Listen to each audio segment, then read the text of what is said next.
For WCYB Digital Radio, this is today's Cybercrime News.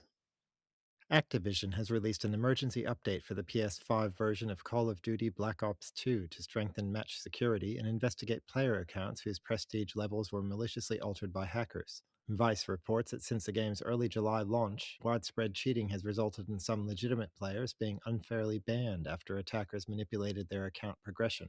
The publisher announced the patch on X, aiming to restore fair gameplay and reverse the effects of these exploits. Meanwhile, hackers have exploited a software flaw affecting cold card hardware wallets, allowing them to steal approximately 1,367 Bitcoin, worth an estimated $86 million, from more than 4,500 compromised wallets. According to Bloomberg, manufacturer CoinKite disclosed the vulnerability late last week, despite cold card devices being widely regarded as one of the safest methods of storing cryptocurrency offline. The incident highlights that even so called cold storage solutions remain vulnerable if critical software weaknesses are discovered. Researchers have uncovered a high severity vulnerability in DNA analysis systems used by most U.S. crime laboratories that could allow attackers to secretly alter digital DNA evidence.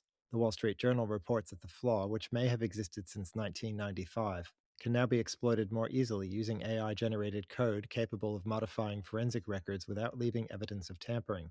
Thermo Fisher Scientific, whose equipment is widely deployed in crime labs, acknowledged the issue and issued a high severity security bulletin on July 31st. Now to New Jersey, where Hackensack Public Schools confirmed that a phishing email led to a cyber breach after a small number of staff members clicked a malicious message distributed across the district. NorthJersey.com reports that officials said the intrusion was quickly detected and contained, with an external cybersecurity firm brought in to investigate the incident.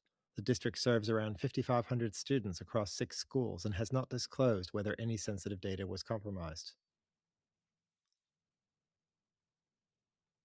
To Liechtenstein now, where the government has confirmed a cyber attack against its register of beneficial owners, exposing data relating to approximately 31,000 individuals connected to companies and foundations.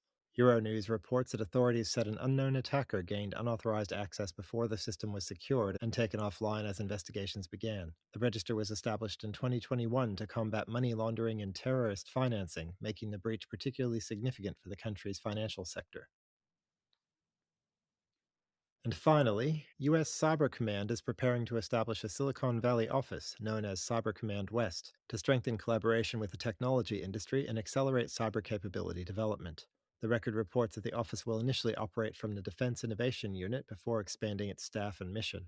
Officials hope the initiative will shorten the time needed to transition emerging technologies into operational cyber tools and tactics. Reporting for Cybercrime Radio, I'm David Browie. For more information on the latest news in cybercrime and cybersecurity, visit cybercrimewire.com.